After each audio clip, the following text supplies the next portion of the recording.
¿Qué tal, amigos? Aquí estamos en la recta final, el último capítulo de esta temporada. Híjole, la verdad sí estoy triste. Yo sé dentro de mí que va a haber una temporada 2, no sé cuándo, solo Dios lo sabe. Si llegas a preguntarte por qué estoy terminando esta temporada, es porque Dios me dijo. Así como me dijo que lo comenzara, Dios me dijo que ya es el último capítulo de esta temporada. No estoy seguro qué sigue, pero así siempre he seguido a Dios. Dios, primero, cuando abrí este canal, hacía reels diarios en todas las redes, todos los días, hasta terminando enero. Terminando enero, Dios me dijo, eso fue el último reel, vas a hacer otra cosa. Y fue cuando me dijo que iba a hacer el podcast y así. Y ahora me llegó este tiempo que me dijo, ya es el último capítulo, vas a hacer otra cosa. Y bueno, estoy emocionado de... No sé qué encomienda tiene para que yo haga, pero con mucho gusto yo sigo la nube. Pero bueno, entremos de lleno a este capítulo que es el más vulnerable, el más transparente. Yo tengo un hijo que a los 3 años lo diagnosticaron con autismo. Y si tuviera una conversación con Dios que me dijera, pregúntame lo que quieras y te respondo, lo primero que le preguntaría es ¿por qué? ¿Por qué mi hijo? ¿Por qué permitiste que él tuviera autismo?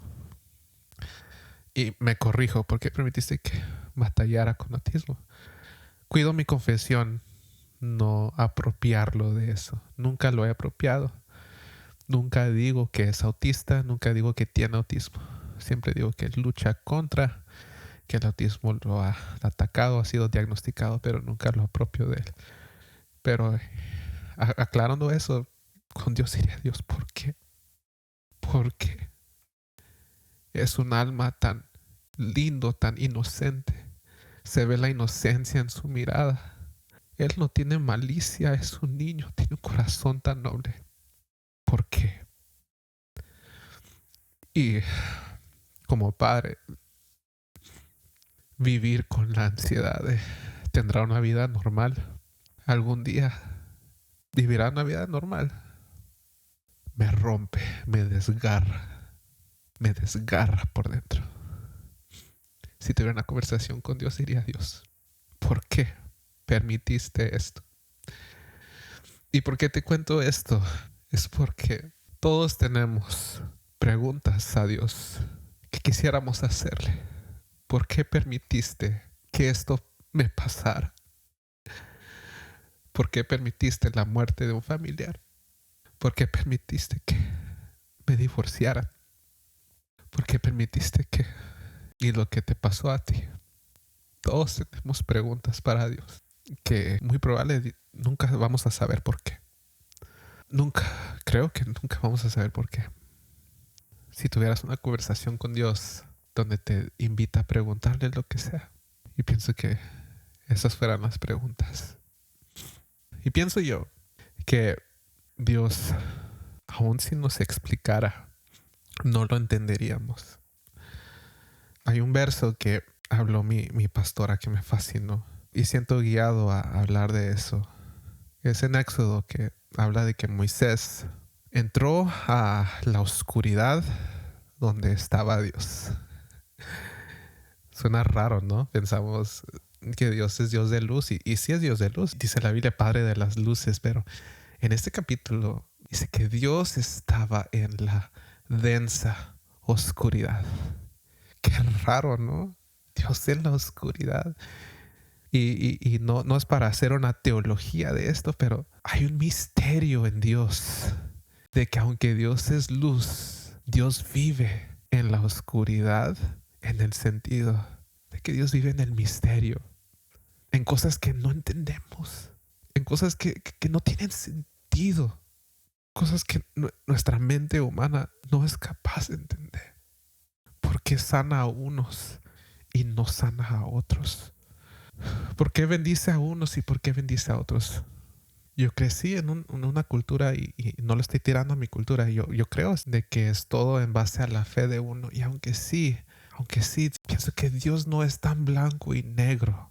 Porque Dios también vive en el misterio. Dios vive en la oscuridad, en la densa oscuridad. aunque es luz, vive donde no puedes ver claramente el porqué de las cosas. ¿Cuál es la inquietud más grande que tienes en tu vida? Que quisieras que Dios te respondiera, que quisieras que Dios te explicara.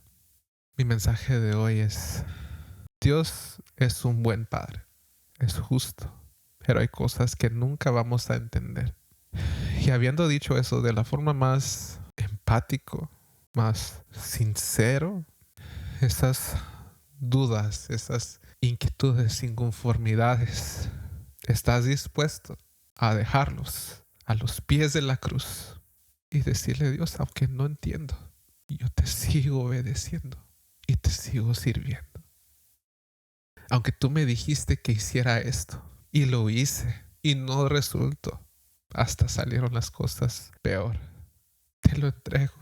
No estoy renunciando, sigo trabajando. Te entrego mi frustración, te entrego mi decepción, te entrego mi depresión, aunque siga deprimido. Te entrego todos estos pensamientos a los pies de la cruz, porque aunque no lo entiendo, dentro de mí yo sé que tú eres un buen padre que sabe dar buenas cosas a sus hijos. He estado viendo la serie, en inglés se llama The Chosen, no estoy seguro cómo se llama en español. Es de la historia del ministerio de Jesús, pero desde la perspectiva de los apóstoles, sus vidas cotidianas de ellos y cómo ellos experimentaron el seguir a Jesús. Y aunque mucho de lo que meten es ficticio, meten mucha imaginación a cosas que no estaban en la Biblia, se me hizo curioso, aunque aclarando todo esto es ficticio, esto no está registrado en la Biblia. Pero en la serie muestran que uno de los apóstoles tiene una enfermedad, una forma de parálisis, que tiene que caminar con un bastón. Y cuando Jesús envía de dos en dos a que vayan y prediquen, que sanen enfermos, echen fuera demonios, el apóstol que está enfermo, que camina con bastón, luego va a solas con Jesús y dice: Jesús, ¿cómo voy a sanar a enfermos si tú no me has sanado a mí? Y claro, esto no está en la Biblia, pero es muy real, porque cuánta gente nos sana enfermos y ellos mismos cargan con enfermedad. Y tú dices: ah, caray, ¿qué está pasando? De ninguna forma me alzo el cuello. Yo no soy nadie y no soy nada. Pero Dios sí me ha usado para sanar a gente. Yo me veo en el espejo y veo el nistagmo, el movimiento involuntario en mis ojos, y digo: ¿cómo Dios ha fluido a través de mí, pero no ha restaurado por completo mis ojos? Es un misterio. Es un misterio. Hay gente que Dios los usa para sanar y ellos mismos no están completamente sanos. Es una realidad que vivimos hoy en día. Cosas que no tienen sentido. Pensamos que la gente que Dios usa para traer consuelo, para animar, para edificar, los vemos como superhéroes. Pero si los viéramos detrás de las escenas, son gente rota, son gente quebrada, gente que Dios usa para sanar matrimonios. Y a veces su matrimonio apenas está sosteniéndose. No que sean hipócritas, no son hipócritas, se esfuerzan, están viviendo lo que predican. Pero hay cosas en Dios que no tienen sentido. No sé si me estoy explicando. Como el hombre enfermo, que Jesús dijo: nadie pecó. Él está así para que el poder de Dios sea visto. ¿Cómo explicas eso?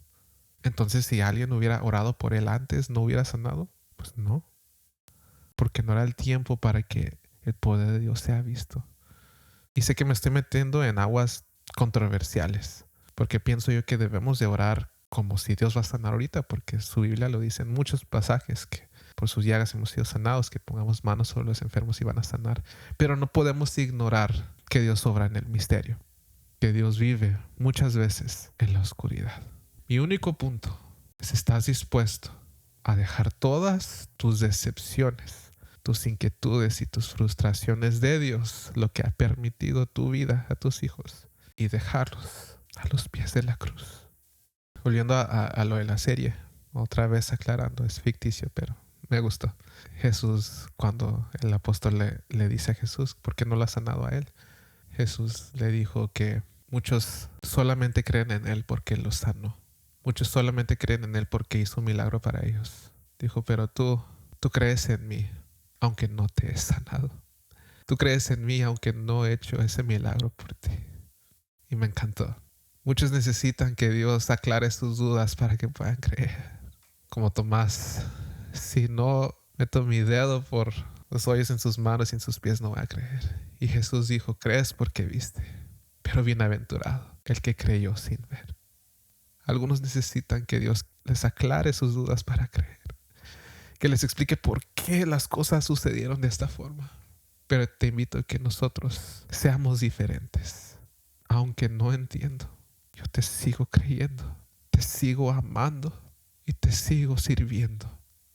Aunque tengo dudas, y tengo muchas, todos los pongo a los pies de la cruz.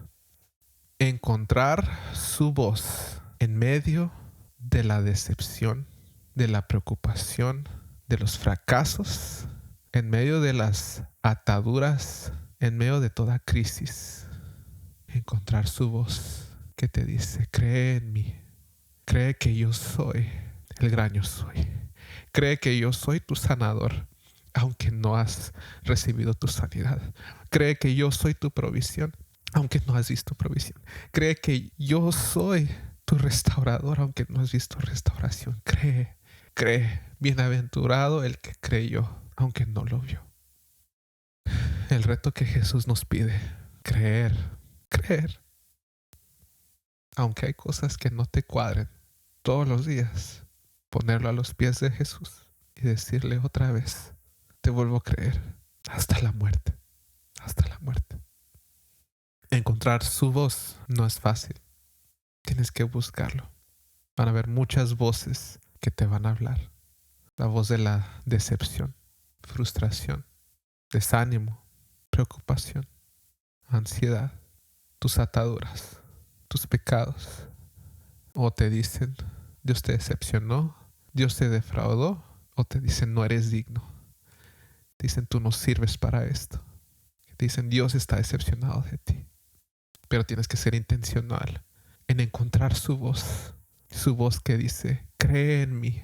El que cree, aunque esté muerto, vivirá. Cree en mí. El que cree en mí, de su interior correrán ríos de agua viva.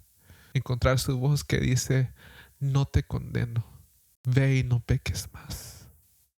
Encontrar su voz en medio del caos, en medio de las luchas más grandes de tu vida. Encontrar su voz y decir, yo le creo a tu voz más que cualquier otra voz que he escuchado en toda mi vida. Por eso encontrar su voz. ¿Estás dispuesto a creerle a Jesús? Entregarle todo a los pies de la cruz. ¿Estás dispuesto a encontrar su voz en medio del caos? De eso se trata, seguir a Jesús. Busca y encuentra su voz todos los días para que puedas seguir esta carrera, este maratón de la fe, que sin su voz es imposible. Te mando un fuerte abrazo. Nos vemos en la próxima temporada. Hasta luego.